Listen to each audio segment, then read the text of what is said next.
Hello, friends. I hope you're all doing well, you're healthy and safe. I know this virus, this situation has put us all in a place that we've never been before. Coronavirus is here, and it's an unfortunate fact. We're all doing the best we can, and we're taking the best and most necessary precautions like social distancing, washing our hands, cleaning whatever we buy from stores. So we're doing the best we can to basically avoid the contamination with this virus. But how about our minds? What are we doing to disinfect and protect our minds from damaging impacts of this virus? What are we doing really? Because this virus gets into our mind in the form of stress and fear. And stress and fear are basically the first natural responses of our brain. And fear has overwhelmingly invaded our minds and our souls in this time of crisis. Our brain is always trying to keep us safe from danger. And so that's a good thing, you might say. But the answer is not always. Because when our brain feels the need to protect us from danger, the first thing it does is activating our amygdala, that part of the brain that we also call the emotional center of the brain. When amygdala is activated, some neurochemicals are released, such as cortisol, epinephrine, and norepinephrine. And not only these chemicals create inflammation in the body, which create a lot of diseases, they also give a surge of energy that makes us either want to run away, want to fight, or freeze, which we call the fight or flight mode. When this happens, blood and oxygen from other organs, including our brain, run into our extremities, our hands and feet, to help us to run away, fight, or freeze. And when the brain doesn't have enough blood and oxygen, we literally become less intelligent and can't make good decisions. Our brain is always trying also to save energy. And since making decisions spend a lot of mental energy, our brain loves to just go automatic and pick up past experiences or memories from our storage or our subconscious mind. And that means it goes to where we have already saved our probably bad past experiences, dark experiences, and our limiting beliefs. And again, this triggers the amygdala to reactivate, and this cycle begins.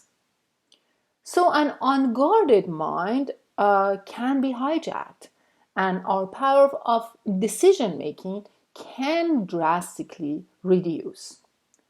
And what does that mean for us in times of crisis, real crisis, such as this one? It means fearful thoughts in this time basically can take away our only real power, which is our power of our decision making and our mind. We can't deny this crisis, and we cannot basically fight the fear that's associated with this virus. We can't. But we can acknowledge and transform this energy of fear. That's doable. Why? Because it's in these times of crisis that we need the power of our decision making more than any time. And we have to get rid of stress and fear. So what can we do about that? Basically, there are a lot of things we can do, but we're going to share a couple of things we can do basically to stay in control and overcome this fear, which is going to reduce our decision-making power. So the first thing I suggest is please don't watch and recycle the news every hour. I think staying updated is necessary and we should know what's going on. But just choose one good source and one trustable source and visit them like briefly once a day, and then unplug from the news. Don't watch it anymore. Second, you can spend time in nature. Basically, not you can, I think you should, because that helps you to calm the amygdala, the emotional center of the brain, and calm down the body. And well, you need to exercise, so it's actually recommendable at least once a day. You can also read inspirational books or watch funny movies, because they also help to minimize the amygdala attacks, right? And they also reduce stressful thoughts. So you unplug from the reality and basically help your body to release some happiness hormones, which is really good for you. The other thing we can do is like spend 30 minutes a day to reflect on your priorities, because that's when we can change the energy of fear into the energy of creation. In fact, you're transforming that energy to another kind of energy. Energy cannot disappear or destroyed, but we can transform it to another kind of energy. And that's what we can do.